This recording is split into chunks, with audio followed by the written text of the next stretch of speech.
الفاتحة والقبول التمام بالرسول إلى حضرة سيدنا الرسول محمد صلى الله عليه وآله وصحبه وسلم ثم إلى حضرة جميع إخوانه من الأنبياء والمرسلين والأولياء والشهداء الصالحين من مشارق الأرض ومغاربها ثم إلى حضرة جميع الأقطاب والأوتاد ثم إلى محمد بن سالم بن حبيب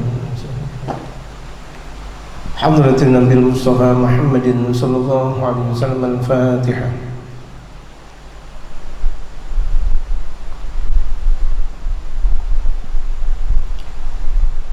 بسم الله الرحمن الرحيم. الحمد لله رب العالمين والصلاة والسلام على أشرف الأنبياء والمرسلين وعلى آله وصحبه أجمعين. أما بعد، وقد قال المؤلف رحمه الله تعالى وأدام النفع به وبعلومه في الدارين آمين. قال pembahasan kita di dalam kitab Sholahul Usrah wa Dawrul Abawaini fit Tarbiyah, kebaikan keluarga dan peranan kedua orang tua dalam mendidik. Ini kita masih berada di bahagian kedua, di juz yang kedua, dan berada di halaman 64. Di sini Al-Habib Umar berkata, وَلِذَلِكَ نَجِدُ أَنَّ كُلَّ مَا نَجَحَ فِيهِ الْكُفَّارُ. Oleh karena itu kita jumpai bahwa setiap orang-orang kafir itu bisa sukses. وَسَطَ الْمُسْلِمِينَ الْيَوْمَ, di tengah-tengah kaum muslimin pada hari-hari ini, kesuksesan mereka orang-orang kafir, dan bahkan kesuksesannya itu dikatakan di sini oleh Habib Umar bahkan sampai di tengah-tengah rumah kaum muslimin.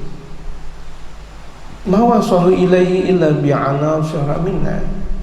Tidaklah mungkin mereka bakal sampai ke rumah-rumah mereka kaum muslimin kecuali ada unsur di antara kita, wa min bainina, atau unsur di antara sesama kita, wa min wasatina, atau bahkan di pertengahan kita, amma min dunihim, adapun di selain mereka, fajami'u kufaril alam, seluruh orang-orang kafir yang ada di alam dunia ini, la yaqdiruna 'ala syai'in yanaluhu, ay la yaqdiruna 'ala syai', mereka tidak bakal mungkin mampu yanalunahu minna, akan memperoleh itu semuanya dari kita.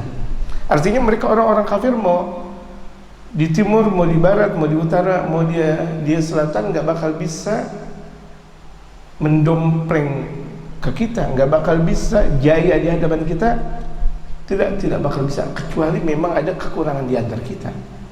Jadi ini yang dijadikan perspektif besar dalam pemahaman kita, bagaimana caranya kita memperbaiki di antara kita sesama muslim, memperbaiki kita dalam keluarga muslim. Kalau ada kurang di situ, nanti kaum muslimin, nanti orang-orang kafir bakal masuk di situ. Di antara celah-celah yang ada, itulah tempat mereka orang-orang kafir untuk menggerogoti pemahaman akidah, ilmu, dan praktek pengamalan yang diamalkan oleh mereka kaum muslimin. Jadi kita bermuhasabah, kita introspeksi diri ini. Sebenarnya orang-orang kafir mau di mana saja mereka nggak bakal bisa mempengaruhi kita. Sungguh tidak bakal bisa. Lantaran mereka mempengaruhi kita, lantaran kaum musliminnya tidak bersatu. Ketika dahulu kita lihat Indonesia kita banyak ditunggangi atau bahkan dijajah al-musta'mirin, mereka menjajah yaumal istimar, hari-hari penjajahan Portugal, Portugis, Belanda cukup lama, luar biasa, Jepang dan sebagainya. Itu lantaran kaum muslimin ketika itu tidak bersatu. Dari timur, utara, barat, dan selatannya tidak bersatu. Dan kalau misalnya kita lihat dalam foto-foto penjajahan Belanda dulu, contoh, ini kita cuma sekedar ambil analisa berpikir kita tentang kejadian yang ada di dalam negara kita. Foto-foto dulu Hindia Belanda, itu paling sang sinyo-sinyonya paling 5 orang. Yang ratusannya adalah orang-orang kita. Kita lihat foto-fotonya tuh, ya kan? Sinyo-sinyonya itu paling 5 orang. asli Belandanya 5 orang, terus yang ratusan orang-orang kita. Astagfirullahaladzim. Yang jadi wakil Belanda, yang jadi sekretaris Belanda, yang jadi bendahara Belanda, yang jadi cukong, yang jadi ini dan sebagainya. Astagfirullahaladzim. Nah, berarti kan di situ banyak yang disebut dengan anjing-anjing Belanda. Banyak. Jadi kalau begitu jadinya orang-orang kafir, orang-orang munafik yang ada di sekitaran kaum muslimin untuk menggembosi kekuatan dan keagungan umat Islam ketika itu. Gitu. Itu kita lihat tuh jemaah sekalian dan pemirsa yang dirahmati oleh Allah Subhanahu wa taala. Jadi itu sebabnya apa? Sebabnya mereka orang-orang kafir mempengaruhi kaum muslimin, itu sebabnya kaum muslimin ada celahnya. Ada celahnya juga, ada kekurangannya banyak yang sampai akhirnya kaum muslimin tidak bersatu. Jadi ini tugas yang utama yang buat kita lakukan sekarang ini adalah bagaimana kaum muslimin bersatu. Dari mulai awal mempersatukan keluarga dahulu. Dan bagaimana mungkin keluarga bakal bersatu kalau misalnya anaknya atau orang tuanya terdahulu, orang tuanya tidak saleh, bapaknya tidak saleh, ibunya tidak salehah. Kemudian bagaimana anak-anaknya bakal menjadi anak yang saleh dan salehah kalau kedua orang tuanya tidak saleh dan salehah? Tidak bisa. Ibarat kita lagi bikin roti. Di mana? Di tempat roti. Gitu. Kalau misalnya tempatnya rusak, bagaimana mungkin rotinya bakal menjadi baik? Ya roti kan banyak nih orang-orang yang tahu bagaimana caranya bikin roti. Kalau misalnya tuh alatnya rusak, bagaimana mungkin rotinya baik? Tapi kalau misalnya dia lihat dulu alatnya dulu, opennya benar, kemudian cara memvolumekan berapa derajat Celcius dalam pembakaran roti, nanti roti bakal menjadi benar, betul gak? Menjadi baik, masya Allah, dimakan enak. Begitulah anak. Jadi anak itu kan kita lihat di awal dalam pengajian awal kita yang diungkapkan, dinukilkan dari Al-Habib Umar dari sabda baginda Rasulullah, kullu mauludin yuladu 'alal fitrah. Setiap anak yang baru dilahirkan itu terlahir dalam keadaan muslim. Fitrah di sini suci, yang disebut dengan suci adalah muslim, dan kita udah mempelajari secara panjang lebar. Fa abawahu yuhawidanihi aw yumajjisanihi aw yunassiranihi, atau dalam satu riwayat fa abawahu yuhawidanihi aw yunassiranihi aw yumajjisanihi, maka kedua orang tuanya lah yang menjadikan anak Yahudi, yang menjadikan anak Nasrani, yang menjadikan anak juga bisa menjadi Majusi. Jadi itu semuanya tergantung kekuatan orang tua dalam mendidik anak. Jadi ini penting. Makanya di sini dikatakan oleh Al-Habib Umar, wa dawrul abawaini fit tarbiyah. Peranan kedua orang tua dalam mendidik. Kalau orang tua masa bodoh saja, kemudian orang tua cuma sekedar mengandalkan bagaimana pengajian yang ada, yang dipimpin oleh mereka para ulama-ulama, tanpa kebetulan orang tua yang ada di dalam rumah, tidak bisa terciptanya keluarga yang sakinah, mawaddah, warahmah. Apa di antara ciri sakinah, mawaddah, warahmah? Di mana anak-anaknya itu adalah saleh dan salihah. Itu sakinah, mawaddah, warahmah. Walakin indama yajiduna minna, namun ketika mereka menjumpai di antara kalangan kita kaum muslimin, man yabi'u qiyamahu, ada orang yang memperjualbelikan kualitas dia, memperjualbelikan harkat dan martabat Islam. Wa man yabi'u dinahu, ada yang memperjualbelikan agamanya. Allahu akbar. Demi cuma sekedar mendapatkan makanan ini, atau pendidikan gratis, atau kesehatan gratis dan sebagainya, kemudian mereka jual belikan agama. Na'udzubillah min dzalik. Lihat di berbagai macam daerah dan sebagainya. Nah, kaum muslimin yang ada di kota harusnya mempunyai kekuatan besar, harus sering-sering kali berdakwah di sana, melihat bagaimana kondisi kaum muslimin yang ada, yang ada di pedesaan, yang ada di pedalaman-pedalaman yang ada. Lihat, pedulikan mereka. Ya, pedulikan secara maksimal kepada mereka. Jangan sampai mereka tersentuh dengan pemahaman-pemahaman yang lain, apalagi dengan godaan-godaan duniawi, gitu. Dengan pendidikan, dengan kesehatan, atau dengan makanan-makanan bungkusan ini dan itu. La haula wala quwwata illa billahil aliyil azim. Dan ini sudah banyak terjadi jemaah sekalian, karena keteledoran kita kaum muslimin, keteledoran kita. Nah ini Al-Habib Umar membangkitkan kualitas berpikir dan kualitas semangat kita dalam berdakwah ini, dibangkitkan lagi oleh beliau. Jadi akal dari satu kebersamaan kaum muslimin itu berada di mana? Di kebersamaan dalam satu rumah tangga. Yasta'milunahu unsuran lahum, yang mereka mempergunakan unsur bahagian-bahagian lahum buat mereka. Jadi kaum muslimin menjadi budaknya mereka orang-orang kafir. Kaum muslimin mempersiapkan ini dan itu buat mereka orang-orang kafir. Harusnya kita kaum muslimin yang menguasai mereka, yang menjadi pimpinan seharusnya kita kaum muslimin, yang menjadi pembesar, yang menjadi penyuruh seharusnya kita kaum muslimin, bukan mereka orang-orang kafir. Tapi terjadi, nggak perlu kita bicara di negara-negara lain. Kita lihat di Indonesia kita lihat di Jakarta kita contohnya. Masya Allah, lihat di jalanan-jalanan protokolnya, jalanan-jalanan protokol maksud saya.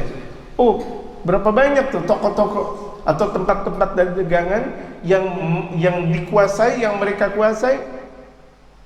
Ini dan itu, ini dan itu. Dan dari apakah dari kalangan kaum muslimin? Ada memang sebagian, tapi kaum musliminnya ketika itu tidak bersatu. Mereka lebih mementingkan duniawi mereka. Contohnya zakat saja mereka tidak pernah keluarkan. Zakat usaha ini dan itu, ini dan itu. Bagaimana mungkin mereka bakal bersatu? Mereka tidak pernah hadir di majelis, mereka tidak pernah datang kepada mereka para ulama-ulama saleh. Itu diantara tidak bersatunya kaum muslimin.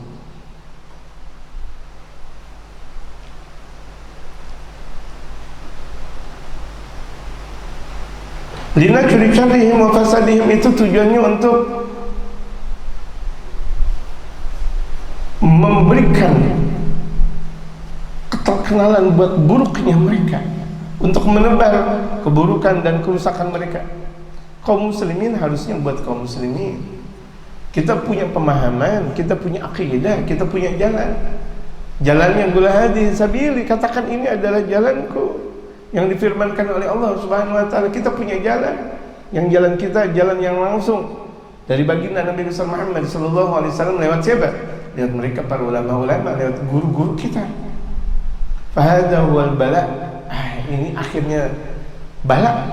Nih kalau misalnya kita sudah mempersiapkan buat mereka orang-orang kafir, yang kita perbuat buat mereka orang-orang kafir, bahkan kita menebar keburukan-keburukan mereka, kita menciarkan keburukan-keburukan mereka. Ini adalah bala, dikatakan oleh Habib Umar.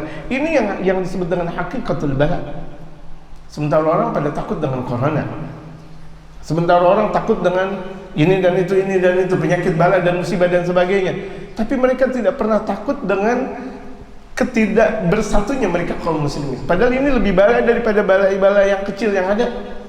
Kalau kita lihat corona, mungkin ya Allah seberapa, tapi ini besar sekali mempengaruhi, bahkan sangat mempengaruhi dalam pola berpikir dan bahkan akidah mereka kaum muslimin. Alladzi tusabu bil ummah. Ini bala yang sudah mengenai umat sekarang. Wal'iyadu billah tabaraka wa ta'ala, na'udzubillah min dzalik. Kita berlindung kepada Allah Subhanahu wa taala. Nah, ketika kita berlindung berarti kita bukan cuma sekedar kita berlindung kemudian kita mempertahankan diri kita saja, tidak. Bagaimana ketika kita berlindung dalam perlindungan tersebut? Kita berlindung kepada Allah, kita mengatur strategi, kita mengatur siasat. Buat apa? Buat bagaimana ceritanya kaum muslimin itu berada di atas daripada mereka orang-orang kafir. Dalam satu semboyan, al-Islam ya'lu wa la yu'la alaih. Islam itu tinggi. Berarti kalau misalnya Islam itu tinggi, berarti kaum muslimin pun ikut. Kita masuk dalam ketinggian Islam. Islam tinggi bukan cuma sekadar pemahaman dan bukan cuma sekadar akidah. Keilmuan yang ada dalam syariat Islam itu saja tinggi, tapi ikut sertakan kita sebagai umat Islam pun ikut tinggi dengan akhlak kita, dengan keilmuan kita, dengan wibawa kita. Wa hadza idza sami'ta fi aqwalin muntashiratin bainal 'amati. Ini sebagaimana engkau dengarnya di ucapan-ucapan yang bertebaran di antara kalangan orang-orang awam. Misli contohnya di sini dikatakan oleh Habib Umar, idza kabura waladuka fakhawi. Idza kabura waladuka fakhawi. Artinya kalau misalnya anak engkau sudah besar, jadikan dia sebagai teman. kita ajak bicara, kita ajak bercanda. Kenapa? Anak udah besar. Anak udah besar, kita juga lihat pendidikan. Kalau misalnya anak udah besar, beda dengan kita memperlakukan anak kita masih kecil, ya kan? Masa anak sudah besar pakai disusui? Ibaratnya anak kita sudah besar pakai disusui, anak kita sudah besar pakai jadi pola kita bergaul dengan anak kita ketika sudah besar, jadikan dia teman kita. Kita ajak ngobrol, kita ajakkan satu rumusan, satu permasalahan, belajar satu rumusan permasalahan ini dan itu, ini dan itu. Ketika kita misalnya ada di dalam rumah atau di luar, kita ajak mesra secara merdeka antara kita dan anak, ngobrol santai. Kalau anak udah besar, gitu. Itu kan pola pendidikan yang ada, yakni akhi wa'addi akhanlah, yaitu jadikan anak tersebut kalau sudah besar sebagai saudara, dan jadikan itu adalah saudara engkau. Jadi teman, ngobrol, tapi tetap menjaga wibawa bahwa kita adalah orang tua, bahwa kita adalah bapak, bahwa kita adalah ibu. Itu tetap kita jaga martabat kita. Bukan artinya kita jadikan anak kita sebagai teman atau kita jadikan saudara kemudian kita menjatuhkan martabat kita sebagai orang tua. Tidak, tetap wibawa kita sebagai orang tua kita jaga. Dan ini semuanya kan ada di dalam praktek guru-guru kita, dan praktek mereka kaum solehin yang ada. Kita lihat praktek Al-Habib Umar kepada anak-anaknya sangat jelas. Kalau misalnya sekarang jamaah-jamaah, bagaimana kami bisa melihat Al-Habib Umar dalam bersosialisasi kepada anak-anaknya? Oh, kalau ketarim agak susah, kita lihat dalam dalam media-media sosial yang ada, dalam media-media yang ada, kita bisa melihat secara langsung terkadang. Atau kita lihat kajian-kajian beliau, dan zaman sekarang sangat-sangat mudah untuk melihat itu semuanya. Andaikan bagaimana caranya untuk mengetahui secara lebih dalam, murid-muridnya Al-Habib Umar bertebaran di sana dan di sini, tanya kepada mereka. Artinya ketika kita mau melihat tingkah laku baginda Rasulullah kepada anak-anaknya, kita lihat guru-guru kita, betapa mereka menggolongkan anaknya itu dengan penuh kecerdasan. Kita lihat Al-Habib Umar, ya, kita lihat Al-Habib Umar, beliau ngobrol dengan anak kecil atau dengan anak-anak atau cucunya. Beliau ngobrol seakan-akan beliau ngobrol dengan orang dewasa. Dia aja ngobrol santai. Itu lihat, ini pendewasaan nih jamaah sekalian, pendewasaan secara obrolan, ya. Nanti ada pendewasaan secara tingkah laku. Fahada yubayyinu janiban min mas'alati kayfiyat at-takhatub wa ta'amul. Dan ini menjelaskan di satu sisi bagaimana permasalahan cara untuk berkomunikasi dan bersosialisasi. Bagaimana cara berkomunikasi kita dengan anak, berinteraksi kita kepada sang anak. Perlu kita ada interaksi. Anak kalau misalnya kita nggak ajak ngobrol, dia bakal mempunyai satu dunia yang dunianya itu dunia kebebasan. Apa namanya dalam bahasa terkininya adalah dunia bebas. Apa namanya? Freedom, dunia kebebasan. Akhirnya ketika mereka menjumpai dengan dunia kebebasan, anak tersebut merasakan, oh, kelihatannya di sinilah dunia aku. Kenapa? Karena kita tidak peduli kepada anak. Di mana dia pergi, kepada siapa dia berkawan, di mana saja dia hari-harinya, sholatkah atau mereka mencari ilmukah? Yang cuma sekedar kita pikirkan, nak makan, pulang, nak tidur, pulang. Tapi kenapa kita tidak pernah mengatakan nak sholat, nak ngaji dan sebagainya? Yang semestinya itu yang harus dikedepankan daripada makan dan tidur. Ini kesalahan orang tua. Jadi pada akhirnya ketika satu kesalahan, bagaikan kita lihat dalam satu mir'ah, yaitu kaca, satu titik, kemudian kita nggak lekas untuk membersihkan, akan 1, 2, 3, 4, dan ketika berkelamaan susah kaca tersebut untuk diperbaiki, untuk dibersihkan. Kalau susah, nanti pada akhirnya ketika kita memperbaiki secara kasar atau keras, maka kaca tersebut akan pecah. Itulah resiko. Makanya ketika awal dalam kita mendidik anak ini, kita betul-betul konsentrasi bagaimana kita menjadikan anak tersebut pada posisinya. Makanya sangat penting di awal-awal perjalanan seorang muslim, ketika mulai dia melamar, ketika akan atau mungkin ta'aruf, seharusnya dia sudah paham jenjang yang harus dia lakukan. Tapi berapa banyak mereka kaum muslimin berani nikah tapi tidak pernah paham tentang hakikat nikah, berani mempunyai anak tapi tidak paham tentang hakikat bagaimana caranya mendidik anak. Yang penting anak besar, yang penting anak makan, yang penting anak sekolah. La ilaha illallah Muhammadur Rasulullah sallallahu alaihi wasallam. Wala yulghi mas'alatul ubuwah, tapi dia tidak kendor terhadap permasalahan kebapaan. Artinya ketika dia berbicara kepada anak, berinteraksi kepada anak, anak kita jadikan seakan itu adalah saudara kita, tapi tetap martabat kita sebagai orang tua. Kita tidak malah turunkan martabat kita seperti temannya mutlak, tidak. Kita tetap jadi orang tua. Cuma terkadang gaya bahasa kita, atau bagaimana ketika kita menggandeng anak kita yang laki. Kalau yang perempuan menggandeng anak yang perempuan, digandeng, diajak bercanda, diajak ngobrol. Ini satu kemesraan yang harus ada di dalam keluarganya muslim.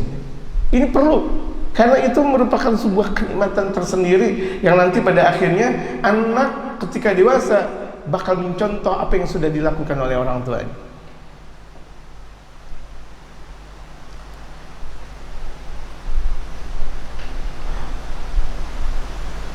Wa haqquha, dan hak-haknya, wa mahalla tibariha, dan tempat bagaimana mengungkapkannya. Wa kana al-amru wadihan fi sabiq, dan ini sangat jelas, Masya Allah, sangat jelas. Kan itu kan artinya interaksi. Bagaimana ketika kita nih orang dewasa, kita berinteraksi dengan anak kecil. Assalamualaikum, interaksi. Jangan tahu-tahu ketika masuk duduk misalnya kayak gitu. Itu interaksi yang kurang. Interaksi yang bagus ketika kita menjadikan anak kecil sehat, gimana sehat, Masya Allah. Terus tuh anak kecil bakal cium tangan. Itu satu interaksi. Sama ketika kita dengan anak kita pun seperti itu. Artinya ajarkan syariat baginda Nabi besar Muhammad sallallahu alaihi wasallam dalam kepribadiannya. Ini kan interaksi yang baik namanya. Nah, anak bakal melihat, Masya Allah, bapak menjalankan sunnah Rasulullah Muhammad sallallahu alaihi wasallam. Masya Allah, Masya Allah. Itu akhirnya anak bakal betul-betul, Masya Allah. Ketika anak udah mengatakan kepada orang tuanya, Masya Allah, itu adalah ucapan ketakjuban, ucapan keterpesonan anak akan akhlak orang tua, akan dia lakukan seperti itu. Pasti nanti ketika dia dewasa, ketika dia punya keluarga, dia bakal mengikuti apa yang sudah dilakukan oleh orang tuanya. Amin. Mudah-mudahan Allah memberikan taufik kepada kita untuk kita bisa menjalankan apa yang telah dijalankan baginda Rasulullah, ya, baginda Rasulullah kepada anak-anaknya. Walakin namun badatil an fil ishkalat. Sekarang sudah mulai terlihat kesulitan min khilalil musahabat, dari segi bagaimana caranya musahabat, menjadikan sebagai sahabat, wal ittisalat bin nas, dan bagaimana caranya komunikasi kepada manusia. Ya Allah, sekarang banyak sekali kesulitan ini. Kalau misalnya Al-Habib Umar berkata di Tarikh Hadramaut, betapa beliau merasakan sulit sekarang untuk bisa bersosialisasi dengan keluarga ini, keluarga itu banyak tertutup. Padahal asalnya kaum muslimin mereka terbuka. Rumahnya bisa jadi, kalau di zaman-zaman dahulu rumahnya jaraknya jauh-jauh, tapi satu sama lain mereka mengenal. Kenapa? Di waktu zuhurnya mereka ada di musola, di masjid, asar, maghrib, isya, dan subuh. Itu adalah wajah persatuan mereka. Boleh jadi di waktu zuhur, sebelum zuhur mereka masih pada bertani atau berkebun atau berjualan atau apa namanya perjalanan yang mereka lakukan, mencari rezeki yang mereka lakukan. Tapi zuhurnya mereka berkumpul, asarnya mereka berkumpul, maghrib, isya, dan subuh yang betul-betul mereka jadikan masjid dan musola atau surau. itu dijadikan peranannya, terlihat akan persatuan umat Islam. Indah sekali seperti itu. Jadi ini perlu nih kita bahas, betapa anak kita ajak untuk bisa ke masjid, ke mushola, majelis taklim, pesantren dan sebagainya. Kenapa? Ini interaksi kebaikan dan untuk menggugah anak dari sebuah kebutaan pemahaman. Anak ketika sudah buta akan pemahamannya, perlu kita melekkan, dan meleknya itu dengan apa? Dengan kita ajak ke mereka kaum sholihin. Kita ajak ke rumah guru-guru kita, ke tempat di mana guru kita ngajar dan sebagainya. Itu untuk apa? Untuk membuka peranan anak dalam membuka cakrawalanya dalam satu pemikiran yang luas dan gamblang. Fil marahil al-umriyatil awla, dan ini kesulitan di tingkatan-tingkatan umur al-ula, umur-umur yang masih awal, bukan aula. Ya. Di tingkatan-tingkatan anak-anak kita terkadang, padahal itu penting kita dekatkan anak-anak kita dari usia kecil. Ajak banyak-banyak ke majelis, ajak banyak-banyak ke pengajian. Walaupun Pak ngaji mulu Pak, nggak ada masalah. Daripada jalan-jalan mulu, daripada kesana kesini mulu, tetap nggak ada masalah. Dan kita nggak perlu takut dengan anak kita. Dan kita kuasa kepada anak kita untuk menjadikan anak kita untuk cinta kepada Allah Subhanahu wa taala. Untuk dari kecil mereka untuk cinta kepada baginda Rasulullah. Ajak mereka ngaji. Dan ini kita lihat fenomena yang sudah mulai berkurang sekarang, di mana orang tuanya ngaji, anaknya tidak diikut sertakan. Akan ada kekurangan di sini. Bapaknya masya Allah ngaji, bahkan ibu-ibunya pengajian perempuan masya Allah kita lihat dan kita dengar. Di setiap Senin, Selasa, Rabu, Kamis, Jumat, Sabtu, Minggu, dari ba'da dhuhr atau sebelum dhuhr pengajian ibu-ibu, salawatan ibu-ibu, betul gak? Bahkan luar biasa, Senin pakai baju hitam, Selasa pakai baju apa lagi? Putih, kemudian Rabu pakai baju kuning, kemudian Jumat, Kamis pakai baju, luar biasa, hebat. Tapi anaknya nggak pernah diajak, putri-putrinya nggak pernah diajak, gadis-gadisnya nggak pernah diajak. Akhirnya ada satu celah di situ, di mana pendidikan anak berantakan. Asik orang tuanya pada ngaji, tapi anaknya, orang tuanya zikir luar biasa antara maghrib dan isya, la ilaha illallah,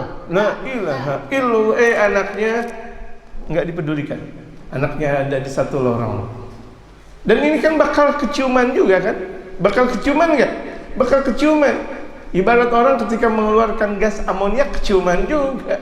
Masya Allah, apalagi berdekatan, betul nggak? Itu anak, walau bagaimanapun juga ketika kesalahan anak yang diungkapkan, dia tutup-tutupi, keciuman juga kan? Keciuman, Masya Allah. Makanya kita masih bersyukur dan memuji kepada Allah kalau penciuman kita masih kuat. Alhamdulillah, kita bisa mencium bau wangi, alhamdulillah. Kita bisa mencium bau tak sedap, alhamdulillah. Kenapa? Kita masih bersyukur kepada Allah. Untung, alhamdulillah. Berapa banyak orang dalam penciumannya aja tidak memahami. Kita juga harus tahu penciuman kita kepada anak-anak kita. Apa yang terjadi dalam diri anak kita? Harus paham. Biasanya seperti ini. Kenapa seperti ini? Masuk dalam suasana interogasi. Tapi interogasi tidak sebagaimana interogasi yang ada di sana dan di sini. Tidak, interogasi santai. Ajak minum kopi, qahwatul Arab misalnya, kopi Arab misalnya. Kopi. Nak kopi. Mau apa nak? Mau bakso. Mau apa? Mau apa namanya kesukaan anak kecil misalnya. Ya kan banyak tuh anak-anak kecil makanannya makan colik atau cilok. Masya Allah. Boleh. Nak mau cilok, nak mau somai, makan. Kita ngajak ngobrol. Ada apa? Ini Pak, gitu. Saya diputus. Allahu Akbar. Diputus sama siapa? Sama ini Pak. Ya gampang, itu gampang. Jadi kita memberikan suasana kepada anak kita, yang anak kita tetap dalam keadaan hidup. Jangan dicari dunianya, jangan. Ketika anak sudah mulai mencari dunianya, na'udzubillah min dzalik, itu adalah awal ambang dari satu kesesatan, ambang dari satu kehancuran tuh. Ketika anak sudah mulai mencari dunianya, ya jamaah sekalian. Dan ini penting sekali nih kita harus pahami. Jangan sampai anak tersebut mencari dunia ini dan itu, dunia. Oh Allah Akbar, dia mencari di malam hari dunia gemerlap, ada dunia dugem, naudzubillah min dzalik, ada dunia ini dan itu. Allah Akbar. Kenapa? Bisa jadi di rumah tangganya atau di kehidupan orang tuanya itu broken home, banyak sekali broken home, permasalahan keluarga, permasalahan kedua orang tuanya cerai, permasalahan kesibukan duniawi yang dilakukan oleh bapak dan ibunya, ketidakpedulian mereka kepada anak-anaknya. Yabda fi hadzal marhalati 'inda al-walad, mulai dalam tingkatan ini untuk anak syai'un minal istiglaliyah, mulai ada sedikit kebebasan. Wa syu'ur bin nafsi, dan udah mulai ada satu perasaan dalam jiwa. Wa syu'ur bil aqliyah, perasaan dalam pemahaman, dalam berakal. Wa yara annahu asbaha aqilan, yang dia pikir bahwa dia adalah orang yang berakal. Walihada yajibu an yakuna al-kalam ma'ahu bimantiqin aqlanin. Oleh karena itu, ketika kita tahu bahwa anak kita sudah mulai dewasa, pola berbicara dengan anak tersebut dengan ucapan akal dan akal. Jangan kita bilang secara ikutan saja. Nah, kamu menyembah Allah kenapa? Karena saya ngikutin bapak. Bukan. Mulai kita ajarkan. Nah, kita menyembah Allah karena Allah yang menciptakan kita, karena Allah yang menghidupkan kita, Allah yang mematikan kita. Allah Maha segala-galanya. Kewajiban kita untuk selalu menyembah Allah Subhanahu wa taala. Iyyaka na'budu wa iyyaka nasta'in. Ajarkan. Jadi bukan karena ikut-ikutan. Di masa-masa kecil mungkin kan ngikut. Boleh, tapi ketika sudah mulai dewasa, mulai kita arahkan anak kita dengan berlogika. Kita sudah mulai bermain logika. Nah, kalau misalnya orang tuanya tidak siap untuk berlogika kepada anak, repot nanti anak. Makanya tadi saya katakan, jangan mau nikah, tapi kita tidak tahu tentang hakikat nikah. Jangan kita mau punya anak banyak, tapi kita nggak tahu tentang hakikat dan bagaimana caranya mendidik anak. Ini juga dikatakan ulama itu ambang dari keruntuhan. Bersiap segala. Kalau misalnya kita mau masuk pasar, siap dan memahami ekonomi Islam. Kita siap untuk banyak bersedekah. Ibaratnya seperti itu. Jangan ketika dia masuk pasar, dia masuk dalam permasalahan ekonomi, tapi dia tidak tahu hukum. Dia tidak tahu ini dan itu. Masya Allah. Dia mau berumah tangga, tapi dia tidak tahu bagaimana ucapan-ucapan yang layak, ucapan-ucapan yang tidak layak kepada anak dan istri. Allahu Akbar.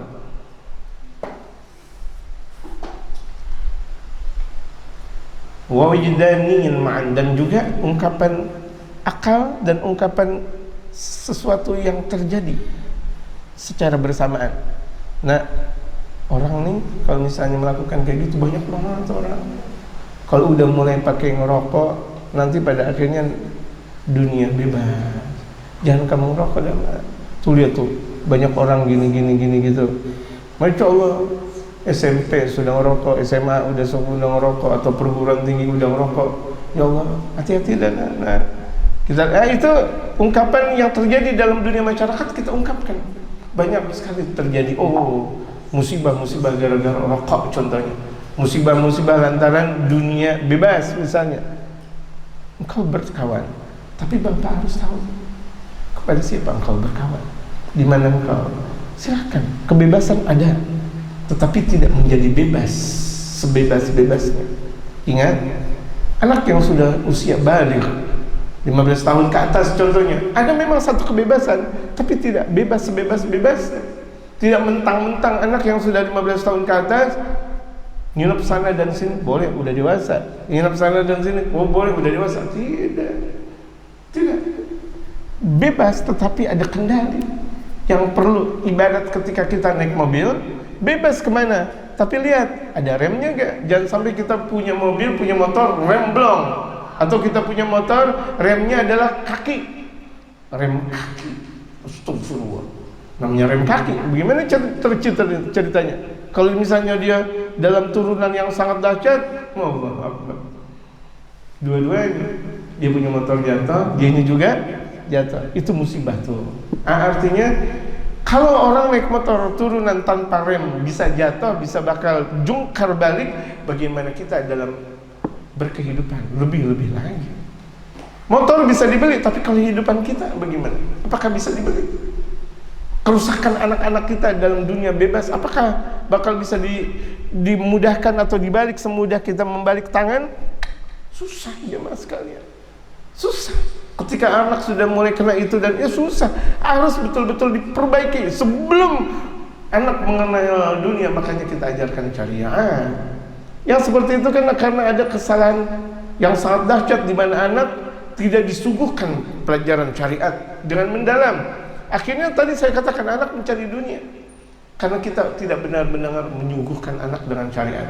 Kita tidak pernah ajarkan anak secara syariat lebih mendalam. Saya tidak bisa, makanya ajak ngaji bareng.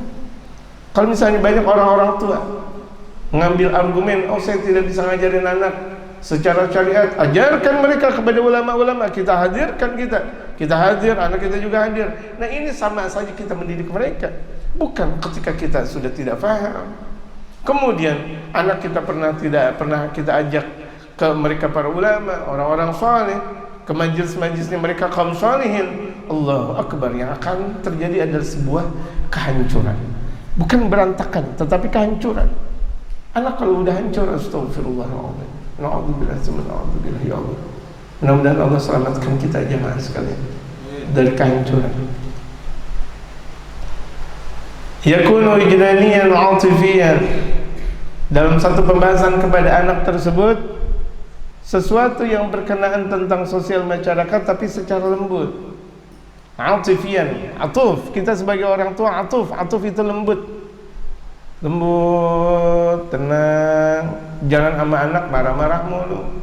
Lah anak sampai dimarahin, anak sampai Allahu Akbar, anak makan banyak dimarahin, nggak ada masalah anak makan banyak, iya, nggak ada masalah anak-anak makan banyak, nggak ada masalah, gitu, atau ini nggak ada masalah. Selagi masih tetap dimakan, baca doa dan sebagainya, dijaga itu semuanya. Ya. Kendali penting. Dimanapun tuh anak, satu kendali itu sangat-sangat penting. Ya. Lakin fihi hissu dalil. Namun di sana ada satu rasa dalil kita ungkapkan kepada anak, wal akal wal mantiq. Bagaimana cara berbicara hatta yakuna agrab, sampai antara kita dan anak sangat dekat. Satu waktu anak lagi minum, cium, anak kita cium. Masa kita punya anak nggak pernah kita cium? Kita punya anak nggak pernah kita cium? Masya Allah. Satu waktu baginda Rasul Muhammad SAW melihat ada seseorang mempunyai anak kecil. Apakah engkau tidak pernah mencium anak engkau? Apakah engkau tidak pernah mencium anak engkau? Ya, tidak pernah. Engkau ya Rasulullah, aku sering mencium anakku, cucuku aku sering cium. Allah, aku sering cium dengan mesranya. Artinya ciuman orang tua kepada anak ini satu keindahan, ada satu kehangatan tersendiri. Bagaimana kalau misalnya anak dipeluk sama orang tua, enak gak? Enak. Anak dipeluk sama orang tua, anak dicium sama orang tua. Orang tua ada di rumah, anak mendekat. Masya Allah. Jangan misalnya orang tua ada di rumah, anak keluar. Orang tua ada di luar, anak masuk ke rumah. Enggak pernah ada satu jalinan. Satu jalinan di mana ada orang tua di rumah, ada anak di rumah, satu jalinan mesra. Ya, makan martabak bareng, makan roti bareng. Ya kan? Ada berbagai macam manfaat roti, ada roti RR atau RR roti atau apa semuanya itu makan bareng, makan bakso bareng, hatta makan ini dan itu semuanya bareng, ada satu kenikmatan tersendiri. Coba lihat kita ketika kita dahulu dengan orang-orang tua kita, ketika orang tua kita menjalankan proses seperti itu, ada sebuah ketertarikan. Apalagi ketika itu orang tua kita sudah tiada, misal, waduh kangennya luar biasa, ya itu ya. Kangen yang penuh dengan kelembutan dan keindahan, gitu. Inilah perlunya kita mengkaji dalam syariat secara lebih matang dan mendalam. Lil iktina artinya untuk memaksimalkan cara pendekatan kita kepada anak, karena anak tidak hanya untuk diberikan hanya pakaian, atau kita kuatkan seperti hanya sandang, pangan, dan papan saja, tidak. Pola berpikir, pendekatan, rasa cinta kita kepada anak, rasa sayang kita kepada anak. Ketika kita bertanya kepada anak, itu tandanya sayang. Kemana diam anak? Kemana anak dia? Kemana? Walaupun dengan suara tegas, itu cinta, alamatul mahabbah. Tapi kalau misalnya orang tua sudah tidak bertanya kepada anaknya, dari mana kemana, sudah tidak ada satu pertanyaan, berarti orang tua sudah tidak ada satu kepedulian.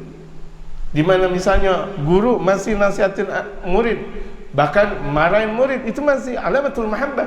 Tapi kalau misalnya guru sudah tidak peduli kepada muridnya, ilmu tidak bakal hasil. Peranan di situ sudah tidak mulai berfungsi ketika orang tua sudah diam kepada anak. Ketika guru sudah diam kepada anaknya, ketika itu sudah mulai stuck dalam satu keindahan rumah tangga, atau di majlis, atau di pesantren dan sebagainya. Wa akhidan lil amri biquwwah, dan lantaran untuk mengambil urusan dengan kuat. Kita mengambil syariat baginda Nabi besar Muhammad SAW dengan kuatnya, perlu pendekatan kepada sang anak. Tadi saya katakan, cium anak, atau ketika anak dalam keadaan menulis kita lihat, atau kalau misalnya tidak, kita lihat HP. Nah, lihat HP. Biarkan anak-anak kita punya HP, tapi jangan jangan pakai mode-mode segala, atau apa namanya, kita nggak bisa ngelihat pakai main kunci segala. Kuncinya kunci gede-gede banget lagi, kunci gembok mana, astagfirullahaladzim. Jangan pakai pembahasan ini dan itu. Atau kan ada tuh kalau misalnya kita lihat dibuka YouTube-nya, jangan ya, apalagi anak kecil. Jadi di situ HP-nya, di situ hanya kegiatan Habib Umar dakwah, pengajian. Bagaimana ceritanya agar kita bisa mengelola HP? Udah itu saja, udah. Yang andai kan dilihat oleh anak, pengajian Habib Umar. Namanya ngaji kalau udah begitu jadi. Dilihat lagi, nggak ada game-gamean, nggak ada tiktokan.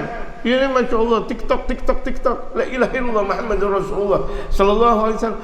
Ajak anak kita, ya, ajak anak kita jangan sampai terpengaruh dengan setan gepeng namanya. Setan gepeng. Tahu setan gepeng? HP. Dikatakan ulama-ulama kita tempo sekarang, karena dulu kan nggak ada HP, jadi nggak ada disebut dengan setan gepeng. Masya Allah. Tuh lihat. HP-nya pun kita perlu lihat. Seharian anak kita apa yang dia. Pokoknya kalau misalnya tuh anak misalnya masih dikunci atau pakai apa namanya, anak tangga, pola ini dan itu, jangan kasih. Jangan beliin ini apa namanya, skrup untuk beli anak nih HP, kemudian ada pulsa. Jangan beliin pulsa, skrup. La ilaha illallah. Tahu gak skrup? Skrup nggak ada hubungannya. Kok jadi skrup gitu? Allah Akbar, la ilaha illallah Muhammadur Rasulullah sallallahu alaihi wasallam. Jadinya pentingnya kita tuh tahu HP jangan dibiarkan. Mulai sekarang nih, ayo bismillah, anak-anak kita boleh, tapi ingat jangan pakai dikunci. Dan harian kita lihat, siang kita lihat, sore kita lihat, malam kita lihat HP anak kita. Lihat, kalau enggak udah banting, nggak ada masalah. Orang kita yang beli, banting nggak ada masalah. Gitu. Banting, bukan anak kita yang kita banting. Ya, HP-nya yang dibanting. Tapi lebih baik daripada HP yang dibanting kita beliin lagi, mendingan kita sedekah buat majelis, buat masjid, majelis salim dan sebagainya. Kita jaga tuh. Lihat. Nah, udah 5 menit lihat HP, misalnya lihat ini dan itu, yang ngaji. Ada satu perjanjian matang, ada satu perjanjian yang tidak boleh diingkari oleh sang anak. Ya.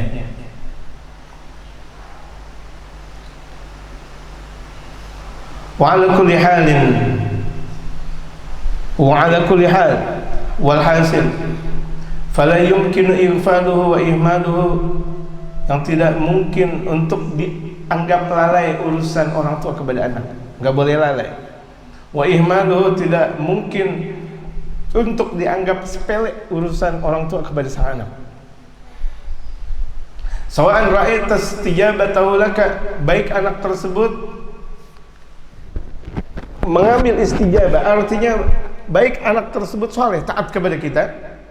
Andaikan tuh anak taat, tetap kita pedulikan lagi.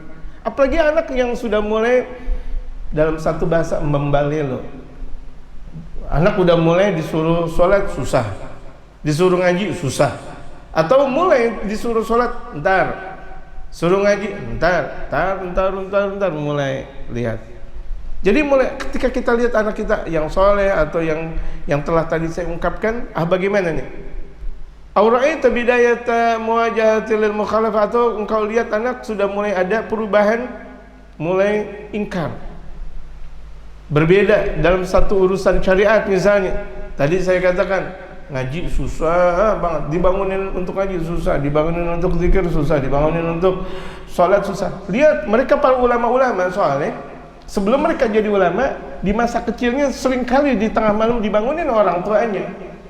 Nah bangun sholat tahajud, bukan sholat subuh tapi sholat tahajud. Nah bangun. Kita lihat Syekh Abdul Qadir Al-Jailani di masa-masa kecilnya, dan beliau berkata, kuntu saghiran, aku dulu di masa kecil seringkali dibangunkan oleh orang tua aku. Ya Abdul Qadir, gem, misalnya jam berapa? Jam 12 atau jam 1 Abdul Qadir bangun, padahal masih bayi. Uzkurillah, sebut nama Allah terus. Bagaimana subuh? Kalau misalnya itu adalah bangun malam, anak kita bangunkan, apalagi subuh yang wajib. Jangan kita pernah mendengar dari ucapan anak kita lagi, kita suruh sholat entar, kita suruh ajak ngaji entar, dalam keadaan ngaji bercanda, ya jangan. Karena dalam ketika mulai ngaji ada satu kebercandaan, mulai ngaji, mulai bercanda ini dan sebagainya, itu tanda dari keruntuhan pula, dikatakan oleh mereka para ulama-ulama saleh. Jadi ingat jamaah dan pemirsa yang dirahmati oleh Allah Subhanahu wa taala, ini kepedulian kita maksimal. Jangan capeknya kita untuk mencari ekonomi saja. Ekonomi mudah dicari, tetapi anak, masya Allah, tertinggalnya atau keterperosotan anak, merosotnya dia dalam tingkah laku, merosotnya dia dalam akhlak, udah tidak bisa berbuat apa-apa lagi orang tua, tinggal menerima nasib karena sudah terjatuh. Dan itu pun tetap orang tua masih tetap untuk memperbaiki secara lebih maksimal lagi, karena memang keagungan ada di dalam ketentuan Allah Subhanahu wa taala. Jadi perlu kita doa yang banyak, ajarkan. Jadi kalau misalnya kita sebagai orang tua seringkali ngebangunin anak dalam tahajud, berarti mudah-mudahan kita min ahlil mutahajjidin, amin, di antara ahli-ahli tahajud, amin. Saya, jamaah, pemirsa yang menyaksikan ini, mudah-mudahan ahli tahajud, amin. Andai kan belum, dari mulai sekarang, amin, ahli tahajud, tahajud, bismillah. Karena orang ahli tahajud insya Allah akan dimudahkan oleh Allah segala macam urusan-urusan dunia dan akhiratnya, amin ya rabbal alamin. Itu di antara cara ampuh untuk mendidik anak. Di malam-malamnya bangunin, zikir. Jangan kita bilang capek banget tuh, bangunin tahajud. Belum terbiasa, bangunin lagi, mulai bismillah, tahajud, mulai, apalagi subuh. Jangan sampai anak-anak kita, keturunan kita sholat subuhnya jam 7, atau ada sebagian jam 8, ada sebagian jam berapa? Jam 4, ada sebagian jam 6. Udah sekalian borong sholat subuh, zuhur, asar, maghrib, sekalian aja isya. Kalau begitu jadi zuhur, asar, maghrib, isya, subuh, mentang sih ada qadha, tapi dilakukan secara menerus, itu adanya tagrimul bala, itu DP-nya bala. Orang setiap hari sholat subuh keluar pada waktunya, setengah 7, jam 7, jam berapa, udah keluar waktunya. Atau zuhur, asar, atau maghrib, atau isya, atau subuh, apalagi udah mulai keluar waktunya, itu dikatakan dia sudah mendapatkan DP-nya bala. DP, kita terkadang mau beli rumah kan ada DP dulu, mau beli tanah ada DP dulu, kita mau beli motor, mobil dan sebagainya ada DP-nya dulu. Tuh lihat, kalau itu alhamdulillah kita mau beli, tapi ini adab, DP-nya adab. Tuh lihat DP-nya adab. Apakah ada di dalam rumah tangga kita seperti itu? Kalau ada, ingat itu udah ada DP-nya bala, muqaddam. Muqaddam li husulil bala, itu adalah DP untuk mendapatkan bala yang lebih besar lagi. Na'udzubillah min dzalik. Wala bil isti'anati bi ghairika, atau minta tolong dari selain kau. Kita minta pertolongan dari ulama, guru-guru kita untuk mendidik anak kita, tolong banget. Karena kita tidak mampu untuk mendidik anak kita secara maksimal. Apalagi di zaman-zaman sekarang di mana orang-orang tua jauh lebih sibuk dia dalam mencari harta, sibuk dia dalam keadaan mencari dunia, kerja dia. Harus ada sebuah sistem kerjasama di mana dia harus percaya kepada orang yang orang mendidik kepada anaknya. Inilah yang disebut dengan sistem kerjasama. Dan kalau tanpa ada orang yang mampu bekerja sama dalam mendidik anak kita, minal ugala, kita minta tolong di antara orang-orang yang cerdas pandai, kepada ulama-ulama yang mendidik anak kita. Jangan biarkan anak-anak kita dididik oleh orang kafir. Jangan biarkan anak-anak kita dididik oleh orang-orang pecinta dunia. Jangan. Di masa kecilnya baginda Rasulullah Muhammad sallallahu alaihi wasallam disusukan oleh Sayyidatuna Halimatus Sa'diyah dan Sayyidatuna Thuwaibatul Aslamiyah. Pilihan Allah, wanita pilihan Allah Subhanahu wa taala yang terjaga. Tidak dibiarkan baginda Rasulullah Muhammad sallallahu alaihi wasallam diberikan susu daripada perempuan-perempuan Arab pada masanya. Tapi yang disusukan adalah ibu angkatnya baginda Rasulullah, Sayyidatina Thuwaibatul Aslamiyah, Sayyidatuna Halimatus Sa'diyah. Dan kita lihat betapa bobot agungnya Sayyidatuna Aminatuz Zuhriyah. Lihat,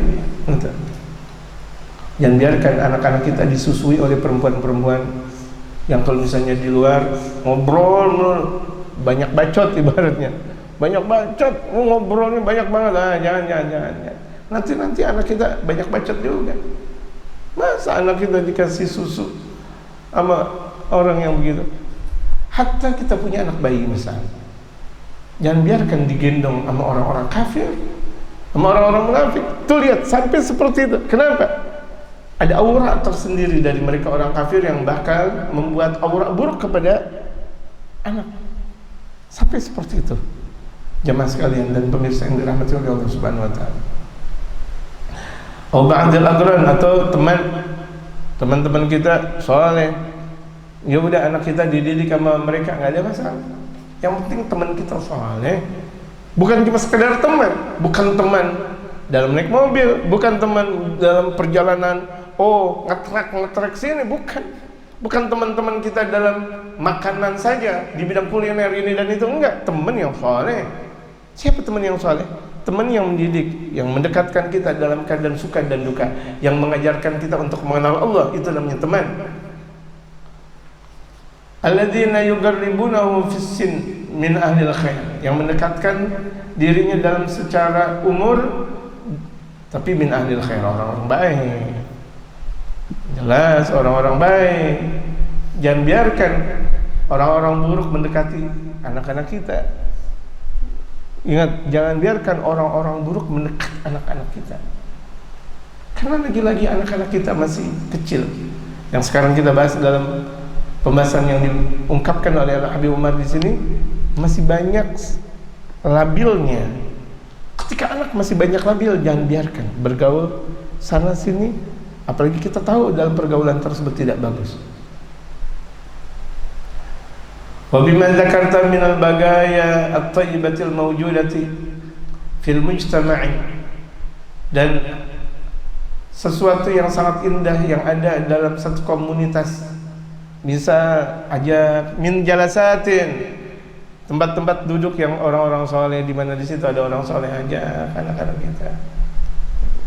Bukan artinya tuh ada orang soleh kita suruh duduk, artinya suruh ngaji di situ. Ada pengajian ulama, hadirkan anak kita, hadirkan, bawa. Mau paham atau tidak paham, tapi itu merupakan sebuah kekuatan dalam akal dan terpendam sampai nanti dewasa. Ketika kita sering diajak oleh orang-orang tua kita di masa kecil untuk berada di majlis mereka kaum saleh. Tahaddatsan bin ni'mah, jamaah sekalian.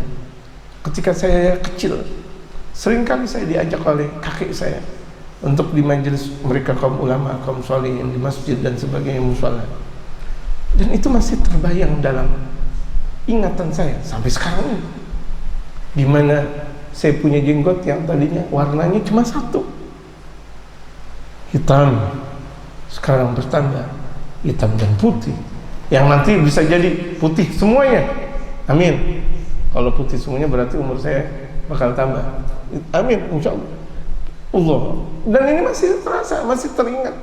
Di mana dahulu kakek-kakek saya ngajak saya ngaji, kakek saya ngajak ini, terasa, oh masya Allah. Padahal usia ya Allah belum usia sekolah, usia 4 tahunan, masya Allah. Tapi kenangan, dan itu adalah satu kenangan mesra. Jangan kita bilang ngapain di majelis taklim, kenangan mesra. Ketika kita bilang ngapain di majelis taklim, bisa jadi karena kita tidak mendapatkan kenangan mesra dari orang tua kita, bisa jadi. Makanya kita komentar ngapain di majelis. Astagfirullahaladzim. Yang seharusnya ketika kita tidak menjumpai kenangan baik tersebut, kita tanya kepada mereka para ulama, is'alu ahla dzikri in kuntum la ta'lamun. Au mujalasatin, atau tempat-tempat duduk, au halaqatin tuqad, atau pengajian yang ada, ajak anak-anak kita ke majelis.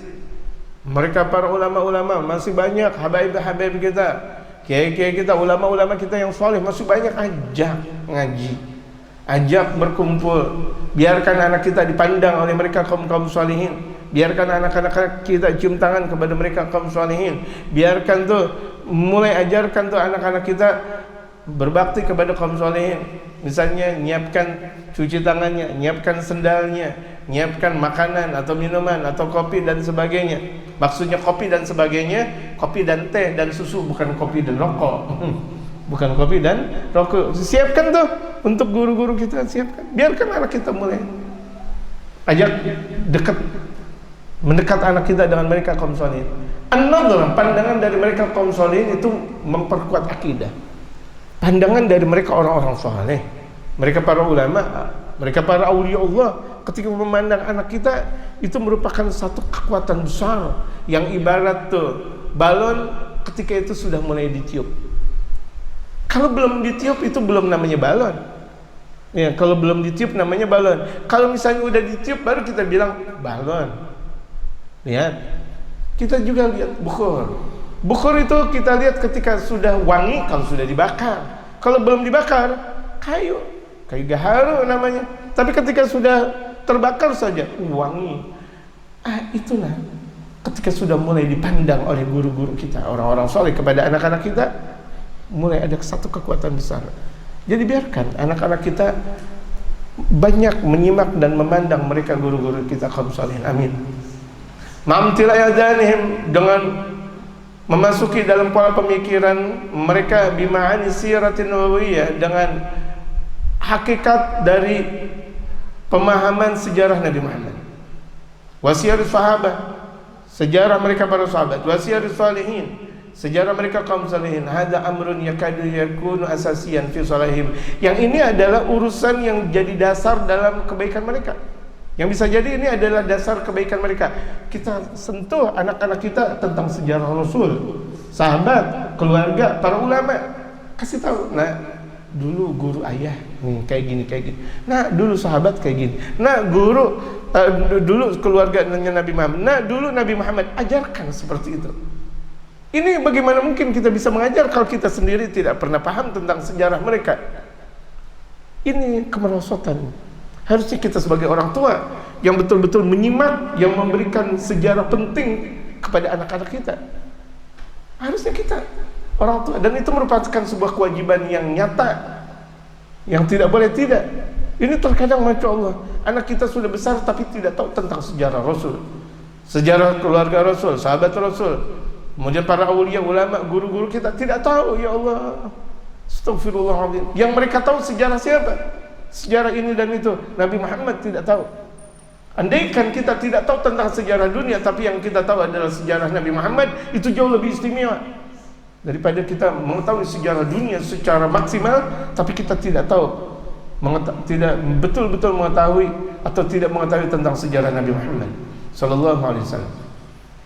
Wa fi hifdzillah, dan dalam satu jagaan yang datang dari Allah, li ikhtiyaratihim, karena keterpilihan mereka, wa iradatihim, kehendak mereka wa afkarihim, dan pola pemikiran mereka. Tuh lihat, akhirnya pola pemikiran mereka tergubah dengan banyaknya mendengar sejarah Rasul, keluarga, sahabat, tabi'in, para wali, para ulama.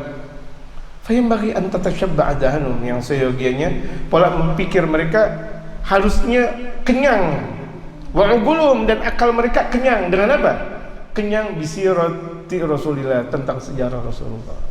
Bagaimana Rasul makan, minum, bagaimana Rasulullah tidur, bagaimana Rasulullah duduk, bagaimana Rasulullah misalnya mengeluarkan itu diam gitu, misal seperti itu, jaga ada mindil misalnya, ada tisu misalnya, dan ini adalah sejarah baginda Rasul Muhammad sallallahu alaihi wasallam.